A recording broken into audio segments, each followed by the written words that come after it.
Bonjour et bienvenue dans le podcast Le Reflet des Contes, le premier podcast qui relie contes et développement personnel. Je m'appelle Galina Kojanova, je suis auteure, conteuse et master coach certifié. Dans cet épisode, on va lire un extrait du conte. Ensuite, je partagerai avec toi des symboles et des clés que j'ai pu trouver à l'intérieur de cet extrait. Et pour finir, je te proposerai quelques exercices et des idées de réflexion. Dans ce podcast, on va poursuivre la lecture et l'analyse du conte Hansel et Gretel des frères Grimm. Dans l'épisode précédent, nous étions à l'endroit du conte où les enfants sont abandonnés une seconde fois dans la forêt. Et le conte nous dit même que, si nul ne leur venait en aide, ils seraient en grand péril. Tu es prêt pour la suite ? Alors écoute. Lorsque midi vint, ils virent un bel oiseau blanc perché sur une haute branche et qui lançait de si beaux trilles qu'ils restèrent à l'écouter. Quand il eut fini, il étendit ses ailes et se mit à volter autour d'eux.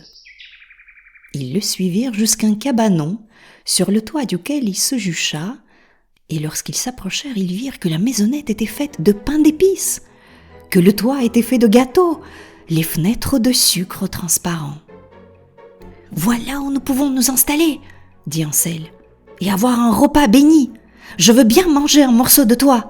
Mais toi, Gretel, mange la fenêtre, qui est toute en sucre. » Hansel se hissa sur le toit et découpa un peu de feuilletage pour le goûter, tandis que Gretel se tenait près de la fenêtre et la grignotait. Alors retentit une petite voix qui venait du cabanon. « Grignoti, grignoti, qui grignote ma maison ?» Les enfants répondirent « Le vent, la brise légère !» Ils mangèrent sans s'arrêter, sans se laisser distraire.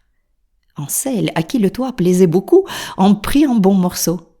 Gretel brisa un carreau de la fenêtre et s'en rassasia. Soudain, la porte s'ouvrit, une très vieille femme apparut, appuyée sur une canne. Hansel et Gretel en furent tellement effrayés qu'ils en laissèrent tomber ce qu'ils avaient dans les mains. La vieille femme s'exclama. « Mes enfants, mais qui vous a amenés ici ? Entrez donc, restez chez moi, et il ne vous arrivera rien. » Elle les prit tous les deux par la main et les entraîna dans sa maison. Un bon repas y était dressé, lait, crêpes avec du sucre, pommes et noisettes. Enfin, un bon lit les attendait, tout drapé de blanc. Hansel et Gretel s'y étendirent en rêvant qu'ils étaient au ciel. La vieille s'était montrée amicale, mais c'était une méchante sorcière qui avait tendu un piège aux enfants en construisant une maisonnette en pain d'épices pour les attirer.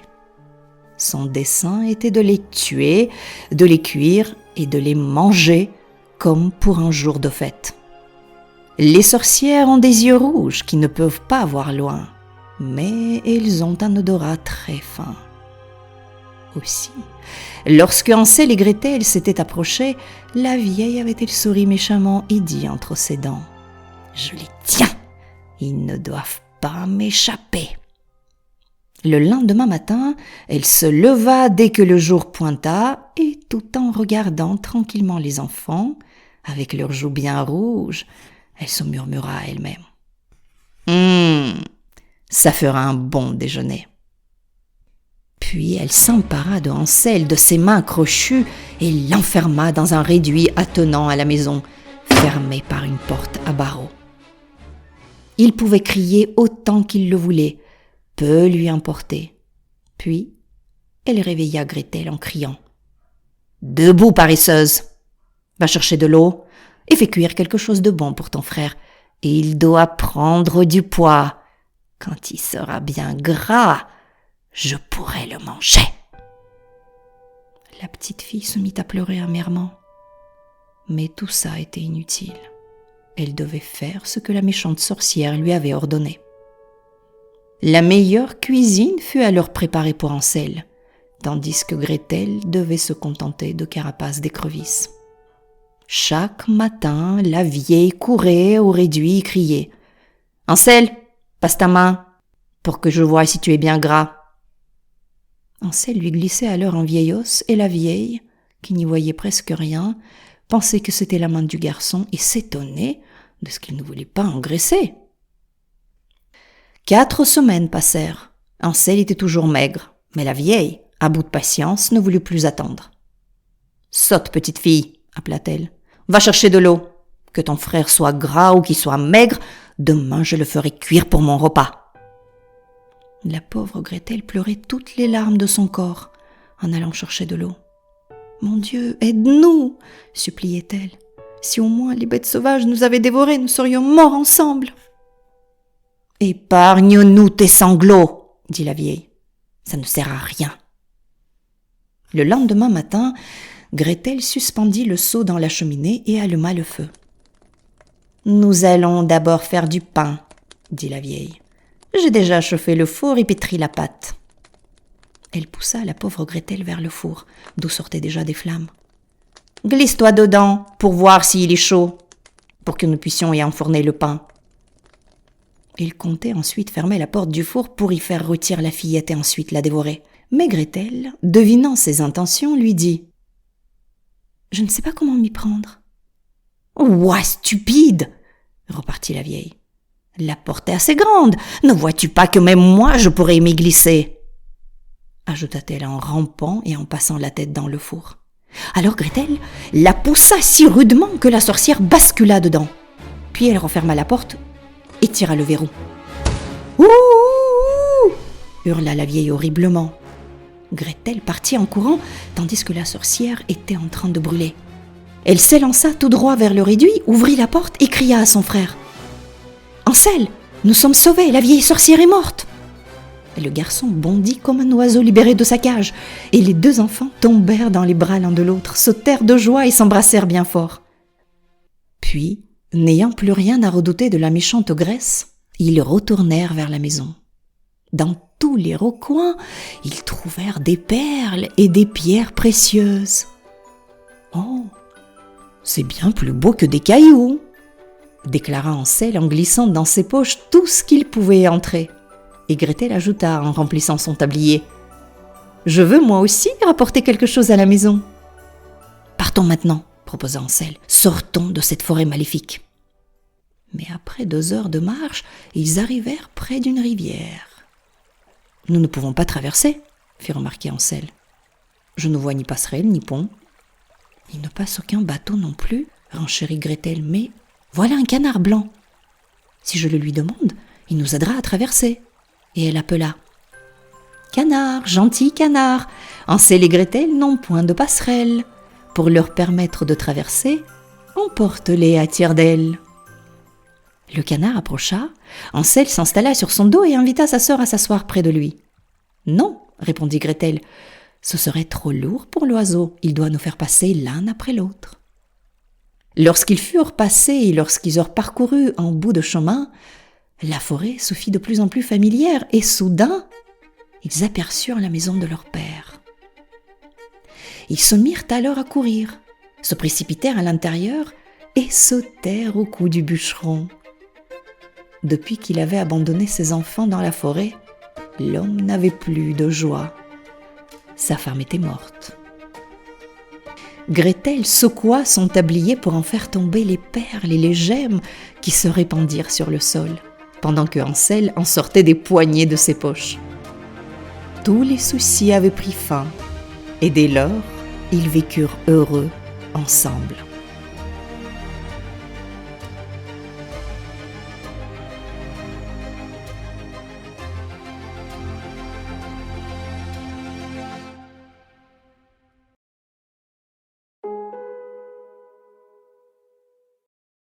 Voilà, le conte est fini. J'espère qu'il t'a plu. Analysons maintenant ce qu'on vient de lire. Qu'est-ce qu'on a appris dans cet extrait du conte ? Les enfants suivent donc un oiseau blanc qui les attire vers un endroit incroyable. Ils tombent en fait sur quelque chose totalement inattendu dans cette sombre forêt, une maison en pain d'épices. Et ils sont tellement affamés qu'ils se mettent littéralement à dévorer la maisonnette. Mais tout ça n'est qu'un leurre, un piège de la méchante sorcière pour les attirer là et les manger, évidemment. Il ne se pose pas beaucoup de questions d'ailleurs, sur ce qu'une maison en pain d'épices peut bien faire au milieu d'une forêt. Tu vois, parfois il y a des trucs comme ça qui surgissent dans notre vie, des propositions alléchantes, qui viennent de nulle part, ou d'autres surprises improbables. Un peu comme cette maison en pain d'épices, en plein milieu d'une forêt. On devrait pourtant s'en méfier, ou du moins, je sais pas, s'interroger peut-être. Mais quand on est sous l'emprise de la lune, rappelle-toi, nous en avons parlé dans l'épisode précédent, de cet état infantile et émotionnellement dépendant. Quand on est donc comme ça, on n'exerce pas beaucoup notre esprit critique. À tort, évidemment. Mais dans les contes, comme dans la vie, tous les chemins mènent quelque part. Est-ce que tu as remarqué que depuis le début du conte, c'est toujours Hansel qui prend des décisions, qui agit. Et Gretel pleure amèrement, mais le suit avec obéissance. Ça nous dit quoi? En fait, le conte nous montre notre propre dualité. Il y a une partie de nous qui sait être adulte et autonome, capable de prendre des décisions, Hansel, et l'autre partie qui est très infantilisée, victime même, Gretel. L'un est totalement dépendant de l'autre. Hansel se sent obligé de jouer les sauveurs de sa sœur. Ce tandem-là a besoin d'évoluer. Le conte nous le montre clairement. Nous aussi, tant que nous restons polarisés comme ça, nous avons besoin d'évoluer. Et grâce à la méchante sorcière qui n'est autre que la vie même, les enfants et leurs relations vont évoluer. La sorcière commence déjà par les séparer. Elle va enfermer Hansel dans une cage. Plus de sauveur, Gretel va devoir s'assumer. Et elle va le faire très bien même. Mais avant, elle va devoir verser toutes les larmes de son corps, nous dit le conte. Et oui, le processus de séparation est rude. Elle n'a plus sa maison, plus ses parents et maintenant plus son frère. Ça fait beaucoup. Puis, elle comprend que les larmes ne vont pas l'aider à tirer son frère de là, ni à sauver sa propre peau. La vieille sorcière le lui dit d'ailleurs. « Épargne-nous tes sanglots, ça ne sert à rien. » C'est la vie même qui lui fait comprendre, qui nous fait comprendre, que rester dans le rôle de victime ne va pas nous aider à arranger notre sort. Gretel va donc mettre en place toute son ingéniosité pour se débarrasser de la sorcière et libérer son frère. Il y a un mot anglais qui va très bien pour décrire Gretel à ce moment-là, et c'est le mot « resourceful ». Autrement dit, elle va nous montrer qu'elle est pleine de ressources. Ce n'est plus une petite victime, mais une personne autonome et débrouillarde. On l'a vu dans le conte. Le frère et la sœur ne sont plus dans le mode sauveur et victime, mais dans une relation d'égalité. Ils forment une véritable unité de force contre la sorcière.